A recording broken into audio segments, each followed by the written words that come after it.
Hello everybody. In this video, we are going to discuss a very lovable chapter of class 10th NCERT book First Flight. And the name of the chapter is The 100 Dresses, Part 1. Beautifully written by L. Besor Esther. The story is about one girl whose name is Wanda Petronsky. She's a Polish girl. Polish means somebody from Poland. And in 1608, many people from Poland migrated to America. And they had different ethnicity as well. Russian Poles, German Poles, and even Austrian Poles. So in this story, Wanda Petronsky is the central character. She is the protagonist, and we will also find two antagonists. So this is a reading section, and here goes the story. Today, Monday, Wanda Petronsky was not in her seat. But nobody, not even Peggy and Madeline, the girls who started all the fun, noticed her absence. Usually, Wanda sat in the seat next to the last seat in the last row in room 13. She sat in the corner of the room where the rough boys who did not make good marks sat. The corner of the room where there was most scuffling of feet, most roars of laughter when anything funny was said, and most mud and dirt on the floor. Wanda did not sit there because she was rough and noisy. On the contrary, she was very quiet and rarely said anything at all. And nobody had ever heard her laugh out loud. Sometimes she twisted her mouth into a crooked sort of smile, but that was all. Nobody knew exactly why Wanda sat in that seat, unless it was because she came all the way from Boggins Heights, and her feet were usually caked with dry mud.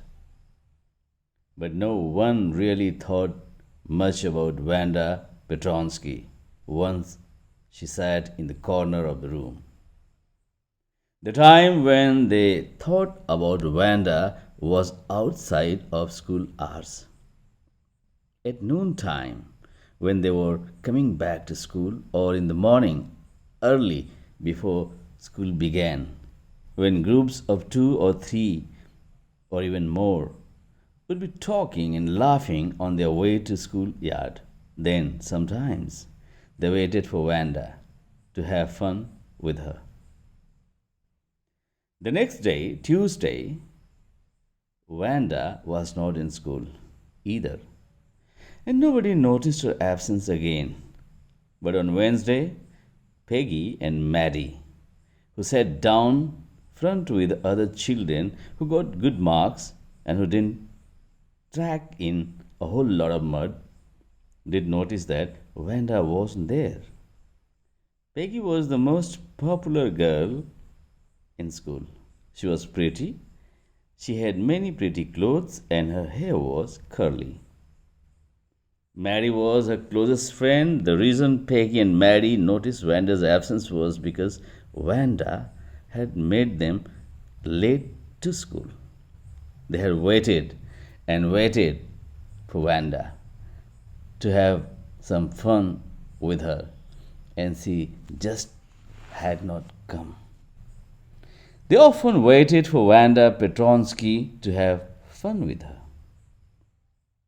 Wanda Petronsky, most of the children in the room 13 didn't have names like that.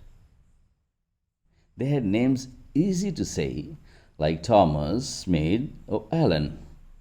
There was one boy named Bounce, Willie Bounce, and people thought that was funny, but not funny in the same way that Petronsky was.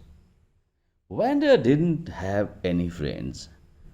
She came to school alone and went home alone.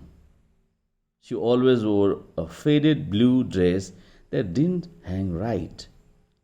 It was clean, but it looked as though it had never been ironed properly. She didn't have any friends, but a lot of girls talked to her. Sometimes they surrounded her in the schoolyard as she stood watching the little girls play hopscotch on the worn, hard ground. Wanda, Peggy would say in most courteous manner, as though she were talking to Miss Mason. Wanda should say, give one of her friends a nudge. Tell us, how many dresses did you say you had hanging up in your closet? 100, Wanda would say. 100, exclaimed all the little girls incredulously, and the little ones would stop playing hopscotch and listen. Yeah, 100 all lined up, said Wanda. Then her thin lips drew together in silence. What are they like? All silk, I bet, said Peggy. Yeah, all silk, all colors. Velvet too. Yeah, velvet too. 100 dresses, Wanda would repeat stolidly. All lined up in my closet. Then they had let her go, and then, before before she had gone very far, they couldn't help bursting into shrieks and peals of laughter. 100 dresses. Obviously, the only dress Wanda had was the blue one she wore every day. So why did she say she had 100? What a story. How many shoes did you say you had? 60 pairs, all lined up in my closet. Cries of exaggerated politeness greeted this, all alike.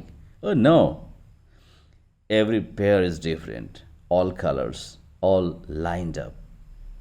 Peggy, who had thought up this game, and Maddie, her inseparable friend, were always the last to leave.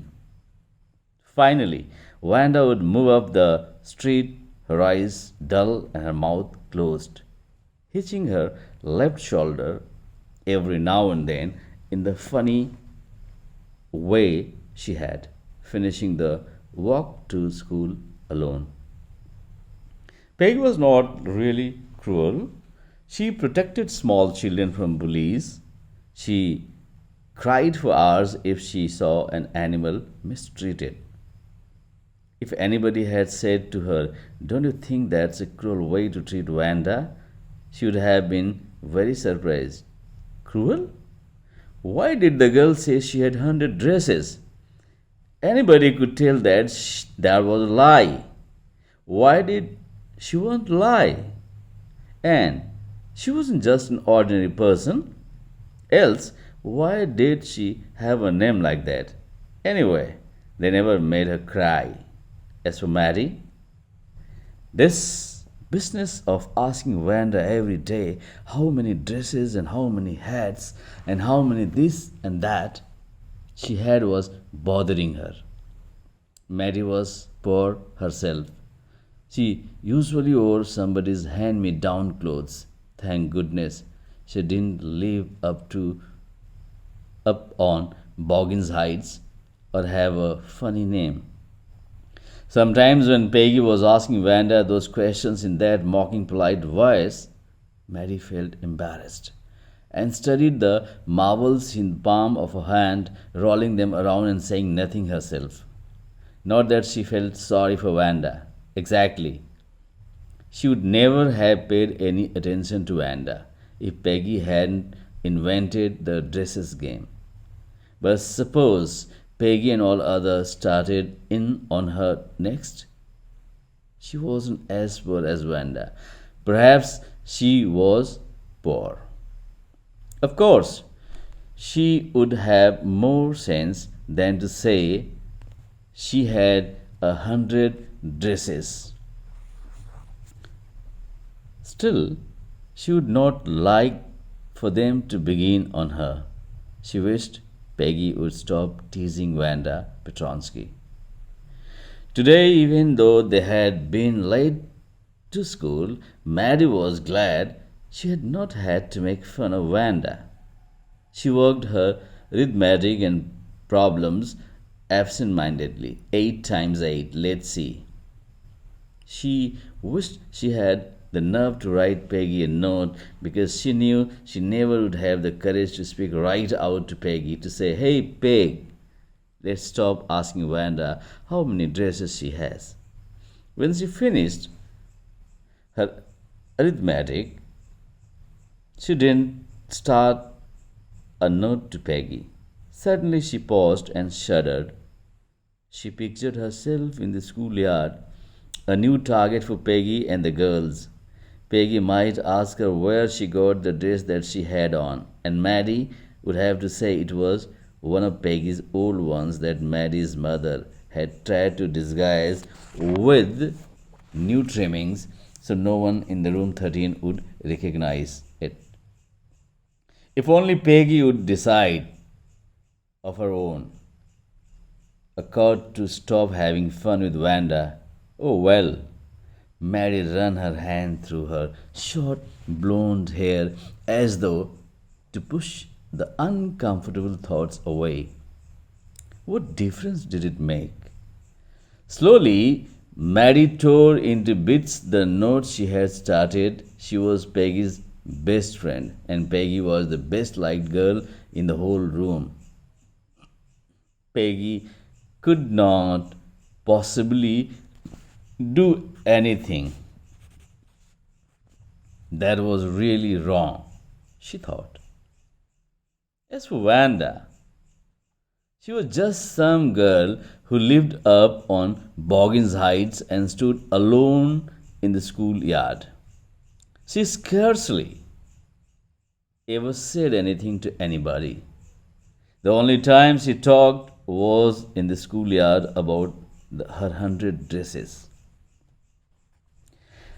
Mary remembered her telling about one of her dresses, pale blue with colored trimmings, and she remembered another that was brilliant jungle green with a red sash. "You'd look like a Christmas tree in that," the girls had said in pretended admiration. Thinking about Wanda and her 100 dresses all lined up in the closet, Maddie began to wonder who was going to win the drawing and coloring contest. For girls, this contest consisted of designing dresses, and for boys, of designing motorboats.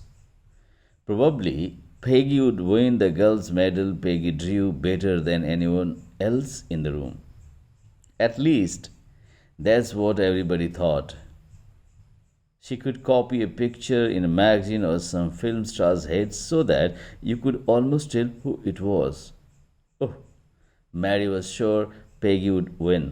Well, tomorrow the teacher was going to announce the winners, then they would know. The next day it was drizzling. Mary and Peggy hurried to school under Peggy's umbrella. Naturally, on a day like this, they didn't wait for Wanda Petronsky on the corner of Oliver Street. The street that far, far away, under the railroad tracks and up the hill, led to Boggins Heights. Anyway, they were not taking chances on being late today because today was important. "Do you think Miss Mason will announce the winner today?" asked Peggy. "Oh, I hope so. The minute we get in," said Maddie. "Of course, you will win, Peg."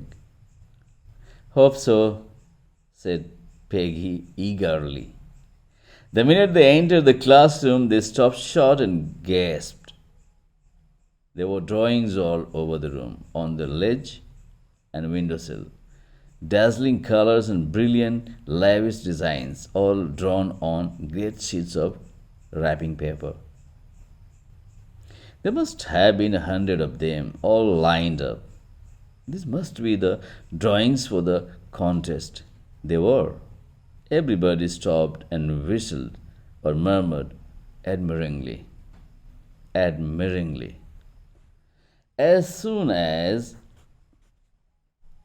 the class had assembled, Miss Mason announced the winners. Jack Bagels had won for the boys, she said, and his design for an outboard motor was an exhibition in the room 12, along with the sketches by all other boys. As for the girls, she said, although just one or two sketches were submitted by most, one girl, and room 13 should be proud of her. This one girl actually drew 100 designs, all different and all beautiful. In the opinion of the judges, any one of the drawings is worthy of winning the prize. I am very happy to say that Wanda Petronsky is the winner of the girls' medal. Unfortunately, Wanda has been absent from school for some days and is not here to receive the applause that is due to her. Let's hope she will be back tomorrow. Now, class, you may file around the room quietly and look at her exquisite drawings. The children burst into applause, and even the boys were glad to have a chance to stamp on the floor, put their fingers in their mouths, and whistle, though they were not interested in dresses. Look, Peg, whispered Mary. There's that blue one she told us about. Isn't it beautiful? Yes, said Peggy. And here is that green one. Boy, and I thought I could draw.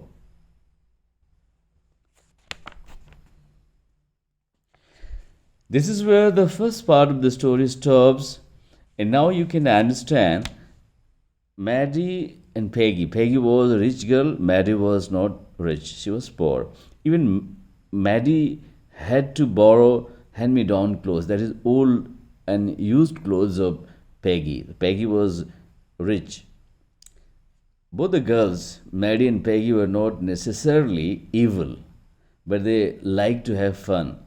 But sometimes what happens, even you don't mean anything disastrous while cracking joke on somebody else, you might be doing something very dangerous, something which can embarrass somebody, something which can hurt somebody.